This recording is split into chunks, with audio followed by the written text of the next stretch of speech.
হাই friends, মই আয়ুষ ৰং চেনেলত সম্প্ৰচাৰিত হৈ থকা সূৰুযমুখী ধাৰাবাহিকখনৰ আজিৰ খণ্ডটো চাবলৈ বহুত বেছি ভাল লাগিব, কিয়নো যোৱাটো খণ্ডত অনুস্মিতে মাকৰ আগত বিজয় কেতিয়া আহিব তাৰ বিষয়ে সুধি আছিল আৰু তেতিয়া মাকে তাৰ আশাত দেৰি হ'ব পাৰে, কাম শেষ হ'লেহে আহিব, তুমি তাক মাতি আমনি নকৰিবা বুলি কৈছিল।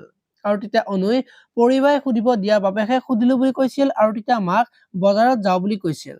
আৰু অনুই ময়ো পাৰিম নেকি পৰিবাহঁতৰ ঘৰত যাব লগা আছিল বুলি সোধা দেখিবলৈ পাইছিল। আজিৰ খণ্ডটোত মাকে অনুস্মিতাক ৰাস্তাতে নমাই দিব আৰু সোনকালে ঘৰলৈ যাবা বুলি অনুক ক'ব। আৰু অনু পাজিৰ গেৰেজলৈ যাব আৰু তেতিয়া সোণ আৰু পাজিয়ে একেলগে কথা পাতি থাকিব।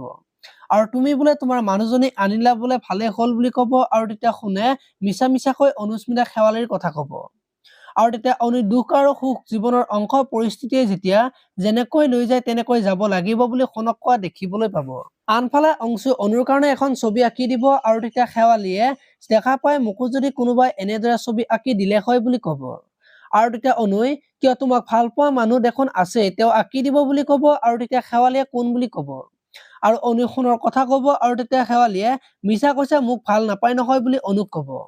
আৰু অনুই সোণদাই মোক কৈছে নহয় বুলি শেৱালিক ক'ব। এতিয়া বাৰু সোণে বাৰু মিছাকে যে শেৱালিৰ কথা কৈছে সেই কথাটো অনুই গম পাব নেকি, দেখিবলৈ পাব আজিৰ খণ্ডটোত। আপোনালোকে সূৰুযমুখী ধাৰাবাহিকখন চাই কেনেকুৱা পায় কমেন্ট কৰি জনাব। আৰু যদি আপোনালোকে এতিয়ালৈকে চেনেলটো ছাবস্ক্ৰাইব কৰা নাই তেতিয়াহ'লে চেনেলটো ছাবস্ক্ৰাইব কৰি ভিডিঅ'টোত এটা লাইক কৰি দিব। ধন্যবাদ।